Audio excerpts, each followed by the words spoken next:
Hello people, trust you're doing great. Today we'll be looking at the concluding aspect of our discussion, which is the rights of landlords. So we'll be looking at the part 2, which is the concluding part of the last discussion we had, which is the rights of landlords. Yes, landlords too have rights.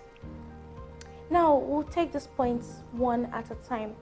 The first right we'll be talking about is the right to own or acquire movable or immovable property anywhere in the country.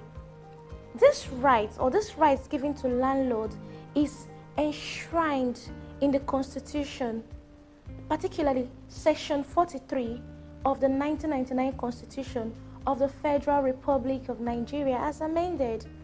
This part of the Constitution states that any citizen has the right, the liberty to own or acquire movable or immovable property, meaning that even if you are a Yoruba, Hausa, Efik, whatever tribe you are from, Igbo, you have the right to buy a land or a property in anywhere in Nigeria. If a Yoruba man decides to buy a landed property in the east, he has the liberty to do so without any form of intimidation whatsoever, so long as he legitimately purchases it. The same thing applies to an Igbo person. If an Igbo citizen or an Igbo man or woman decides to purchase a landed property anywhere in the east, in the north, in the south, he or she has the right to do so without any fear or intimidation. And the same way it applies to a Hausa man who decides to own property any part of the country. He or she has the right to buy because that's the provisions of the Constitution. And he or she has the liberty, he is covered or she is covered to own property without being intimidated.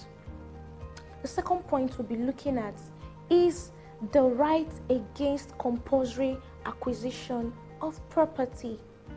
This right is enshrined in Section 44 of the 1999 Constitution of the Federal Republic of Nigeria as amended. It states that even the government does not have a right to acquire a property that has been legitimately bought by a citizen. And it isn't just the government, anybody, nobody, no citizen has the right to deprive another citizen of enjoying or owning or acquiring that property he or she desires in any part of the country.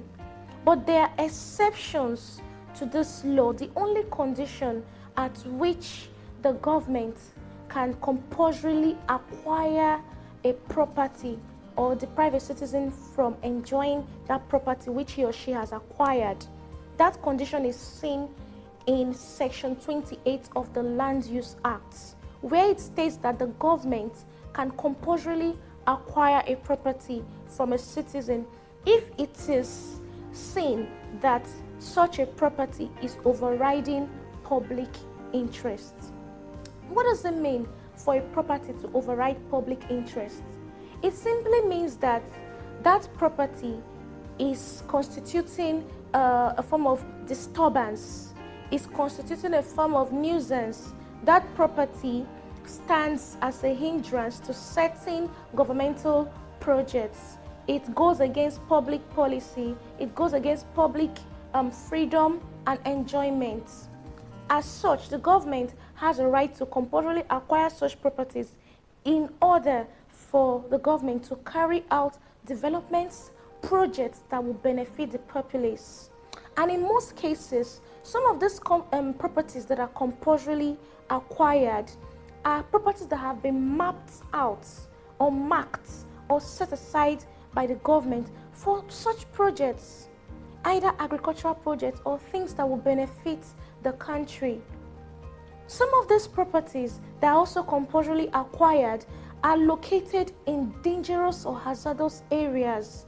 Example, you find people who purchase lands or landed properties close to the swamp or swampy areas. You find people who purchase lands to refuse dump sites. And these properties sometimes are being sold out by greedy omoniles or greedy landowners. And these people who are so desperate to buy or who are so desperate to become landlords do not carry out due diligence or due investigation. And it is as such that we will emphasize the need to get yourself a lawyer, because it is only a lawyer that can carry out such due diligence or due investigations upon such properties. Through search, a lawyer knows that before a property is purchased, search has been conducted or must be conducted at the State Land Registry. It is in conducting the search at the State Land Registry that the lawyer would be able to discover if that property has any encumbrances whatsoever. If it has been gazetted, if it has been mapped out by the government, he would inform his client that such a property is not fit for purchase.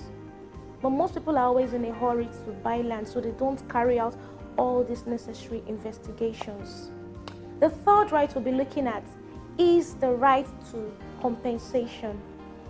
When a property has been compulsorily acquired by the government, such a citizen is entitled to compensation. This position is seen in Section 29 of the Land Use Act, which states that where the government has compulsorily acquired a property from a citizen, that citizen is entitled to compensation. But it will surprise you that it is not everybody that is entitled to this compensation. Why? When you have purchased the land and you do not register that land properly, or you do not get yourself a C of O, which is the certificate of occupancy. The moment you do not get yourself a certificate of occupancy, you have deprived yourself of that right to compensation. So if you want to enjoy that right to compensation against compulsory acquisition of your property, then you need to carry out that registration of your property or get yourself a C of O. And before that C of O is issued, government officials would have carried out the necessary investigations to ensure that you are actually the citizen or you are actually the rightful owner of that property. So once that has been established, you will be given your necessary compensation upon that land or property. In fact, as a citizen, you have the right to even sue the government if such a compensation is not granted. That's how beautiful it is. You have the right to sue the government. So that is the reason why it is only a lawyer that can help you enforce these rights. Thank you very much, and do have a wonderful day ahead.